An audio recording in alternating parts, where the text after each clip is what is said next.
7장 산중 옥황제자 세 번째.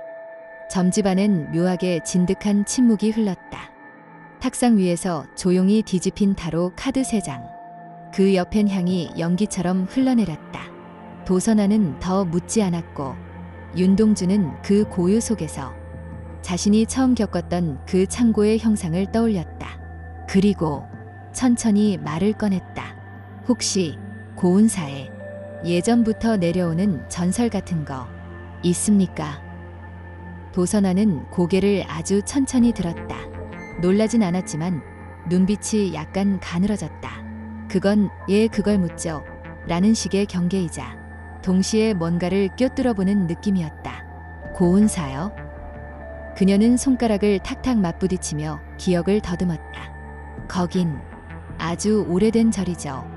조선 전기보다 훨씬 더 전이니까. 그 산줄기 자체가 원래 기운을 가두는 형상이라고 했어요. 사방이 막히고 가운데가 비어 있어서 예로부터 봉인터라 불렸다는 말도 있고요. 윤동주는 그 말에 움찔했다. 정말 그럴 리가? 도선아는 말을 이었다. 고운사 아래 옛 문헌엔 숨겨진 방 이야기가 나와요. 누구도 들어가선 안 되는 곳. 어떤 사제는 거기 들어갔다가 실성해서 돌아왔다더군요. 봉인, 저주는 보통 그냥 상징이지만 고운사 쪽 이야기는 묘하게 구체적이에요. 그녀는 윤동주를 조용히 바라보았다. 묻는 거죠. 혹시 그 불날 때 뭔가를 본 건가요? 윤동주는 눈을 피하지 않았다. 침을 삼키며 말했다. 정확히는 봤다기보다 들었다고 해야 할까요? 누가 제 머릿속에서 말을 걸었어요. 그리고 도선아는 단 한마디로 대답했다. 그럼 그건 단순한 봉인 얘기가 아니네요. 침묵이 다시 길어졌다. 그러다 도선아는 다시 타로 카드 하나를 뒤집었다. 그리고 조용히 말했다. 그 봉인은 진짜였을 수도 있어요. 도선아는 깊게 숨을 들이켰다. 그녀의 눈동자가 살짝 흔들렸고 방 안은 잠시 침묵에 잠겼다. 마치 어떤 오래된 기억을 떠올리는 듯 고개를 천천히 들더니 윤동주를 똑바로 바라봤다. 고운사. 그 절에는 원래 그런 얘기 잘 안 꺼내요. 스님들도 마을 사람들도 모른 척하지. 근데 아주 오래전부터 내려오던 말이 하나 있어요. 그녀는 조용히 한지에 쌓인 작은 장부를 꺼내 먼지를 털며 펼쳤다. 그리고는 속삭이듯 말했다. 108마리의 악기 혹은 108마리의 짐승의 봉인. 윤동주는 숨을 삼켰다. 이야기 속엔 이렇다고 하죠. 상고시대, 지금의 경북 일대, 이 땅엔 인간과 사람 아닌 것들이 함께 섞여 살았어요. 그 중에서도 고운사 뒷산 자락엔 108마리의 형체 없는 존재들이 모여들었죠. 병도 아니고 귀신도 아니고 그저 사람의 목숨을 더럽히고 정신을 삼켜버리는 것들. 그녀는 말끝을 조심스럽게 눌렀다. 당시 그들을 봉인한 자는 이름 없는 도사였다고 해요. 사람들은 그를 초혼선인이라 불렀지만 그에 대한 기록은 어디에도 없어요. 그 선인이 고운사 아래 108처의 결계를 만들고 그 안에 108마리의 악기를 봉인했대요. 각 악기는 인간의 욕망, 공포, 집착, 상실, 원망, 탐심, 그런 것들에 반응해서 깨어나는 특성을 가졌다고 합니다. 도선아는 가만히 윤동주의 손끝을 바라봤다. 그래서 그 108악기 중 하나만 깨어나도 그 마을 전체가 망가질 수 있다고 했어요. 그럼 지금 윤동주의 목소리가 떨렸다. 도선아는 고개를 끄덕였다. 당신이 말한 불, 그건 단순한 산불이 아니었을 수도 있어요. 봉인이 약해진 거예요. 아니면 누군가 아니면 뭔가가 그걸 깨운 거고. 그녀는 마지막으로 중얼였다. 그건 그냥 귀신이 아니에요.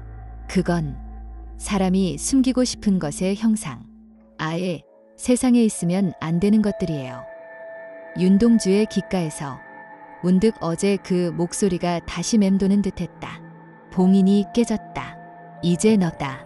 윤동주의 등골을 따라 싸늘한 한기가 천천히 흘러내렸다.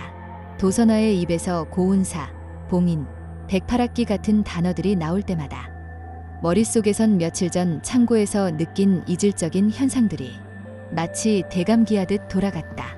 처음 보는 형상, 귀 속에 울리던 목소리, 그리고 자신에게 더 씌워지듯 남겨진 한마디. 이건 내 몫이다. 도선아가 말끝을 맺자 윤동주의 입술이 미세하게 떨렸다. 그는 물도 마시지 못하고 의자 등받이에 몸을 눌러 기대며 중얼거렸다. 108학기라고 하셨습니까? 맞습니다. 도선아는 천천히 고개를 끄덕였다. 고운사 뒤쪽에 아직 사람이 못 들어간 봉암굴이 있어요. 예부터 열면 안 되는 산줄기라 불렸죠. 그곳에 봉온된 게 딱 108가지였다고 전해졌습니다. 어디까지나 예전부터 전해져 오던 전설입니다. 확인된 건 하나도 없습니다만. 도선아가 심각한 표정을 지으면서 윤동주를 바라보며 속삭이듯 말했다. 그런데 그게 정말 지금.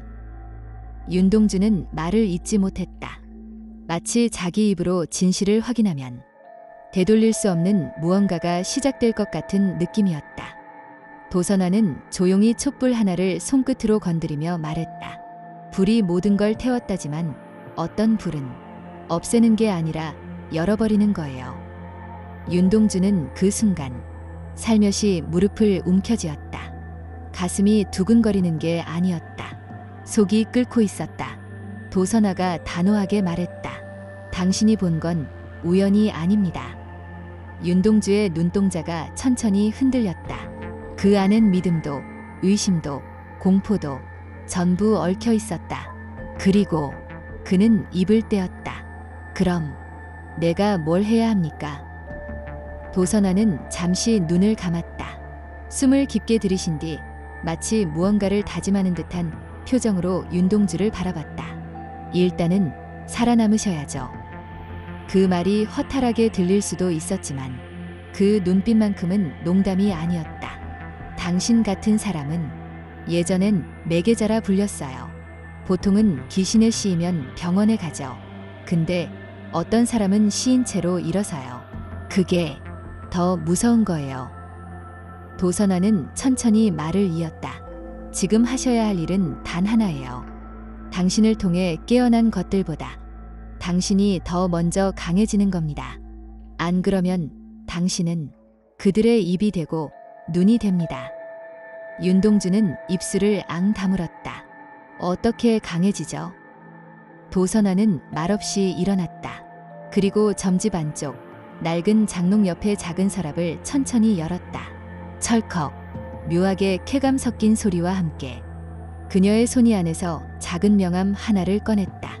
이건 제가 드릴 수 있는 마지막입니다.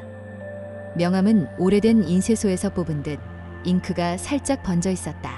빛바랜 회색 종이 위 단정한 필체로 쓰인 단 한 줄의 정보. 백야행 정지은, 대구지부 연락처 및 주소 기재. 윤동주는 그 글씨를 몇 번이나 되뇌었다. 백야행. 처음 듣는 이름이었다. 무슨 단체인지 어떤 일을 하는지 전혀 감이 오지 않았다. 하지만 명함 끝자락에 인쇄된 붉은 봉인 문양만큼은 왠지 모르게 익숙했다. 정지은. 낯선 이름, 낯선 문양, 낯선 주소. 그런데도 손가락은 명함을 꽉 쥐고 있었다. 뒤에서 도선아가 조용히 말했다. 그쪽으로 가면 당신이 지금 겪은 일이 허상인지 진실인지 알게 될 겁니다. 하지만 진실이라면 아마 되돌릴 수는 없을 거예요. 윤동주는 고개를 끄덕이지도 고맙다는 말도 하지 않았다. 다만 명함을 지갑 속 깊은 곳에 넣으며 중얼였다. 어디까지가 미친 생각이고 어디까지가 시작인 거지. 바람이 불었다. 윤동주는 도선아의 손에서 명함을 건네받고 잠시 멍하니 있었다. 낡은 건물 위로 불어오는 바람이 살짝 그 명함을 흔들었고 잉크 냄새와 약한 향초 냄새가 뒤섞여 코끝을 간지렸다. 그는 가볍게 숨을 내쉰 뒤 일어서서 말없이 뒤로 한 걸음 물러섰다. 도와줘서 고맙습니다. 말투는 조용했지만 목소리는 단단했다. 그게 누군가에게는 인사였고 자신에게는 이제 무언가를 시작하겠다는 다짐이었다.